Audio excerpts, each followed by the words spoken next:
esteemed guests, our awardees, the media, and the vibrant and hopeful youth of Africa. I stand before you today not only as a speaker, but as a firm believer of George Ayittey's ideas. I am convinced the birth of George Ayittey marked the beginning of economic salvation for Africa. And his death also ignited flames for liberty, because Ayittey dedicated the latter part of his time, efforts, and resources to ensure empowerment of Africa's youth. The Africa's youth live in dignity and resist any form of tyranny.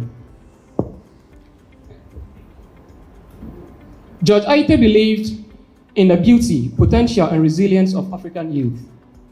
I am here to ignite the flames of inspiration within you, to remind you of the incredible power that lies within you, and to encourage you to rise above the challenges that have often hindered our progress as a continent.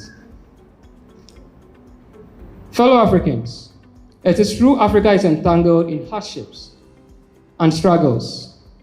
In the heat of our economic downturn, there has never been a shortage of economic vampires who suck the economic vitality of Africans. Sadly, we are made to believe our enemy is the disgruntled remnant of colonialism. The fight against the yet to do something about corruption, poverty, and conflicts is on. George Ayittey reminds us Africa is in bandages because many of its leaders looked one way, and that's at the external causes.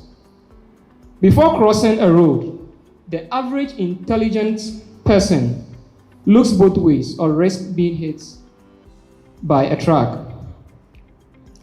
This is what Ayittey did differently. This is why he wanted young Africans, those of us he called the cheetah generation, to do differently. This is the time to wake up from our slumber, to inspire hope when there is none, to lead by example, and to thrive in the face of adversity. But this will also require empathy, resilience, and determination. Ayittey reminds us that young Africans are Africa's greatest assets.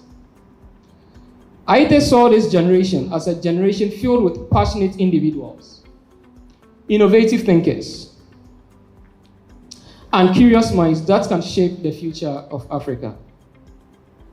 We are the ones we've been waiting for, to take charge and lead the way toward a peaceful and economically free continent. We have an opportunity to tell our story differently, and it's within our reach to build effective, inclusive, and sustainable society.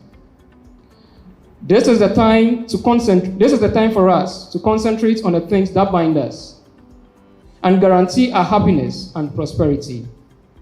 Time for us to channel our energy to lift the yoke that plunges the masses into poverty. This is the time to harness our talents, uplift one another, and work towards common goals. Ayittey expressed his displeasure against central planning. Through his writings, he encourages us to break free from the shackles of oppression and take charge of our destinies. He bids us to reject the notion that Africa needs aid to reach its potential.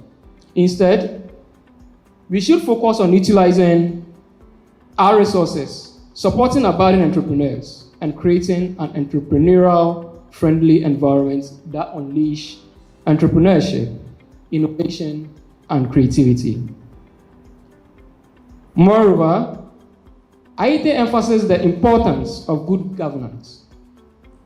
Fellow Africans, we need to demand transparency, accountability, and rule of law.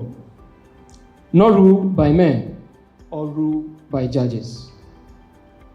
If we do this, we can create an environment that attracts investments, promotes economic growth and job opportunities, and ultimately empowers the youth. In our quest to fly, Ayittey reminds us to be grounded. We must keep our traditions, our culture, and our sense of belonging. Our heritage is our strength, and it's our responsibility to preserve, celebrate, and pass it on to unborn generations. By doing so, we can build the Africa we want, an Africa that is not only economically prosperous, but also culturally vibrant and socially inclusive.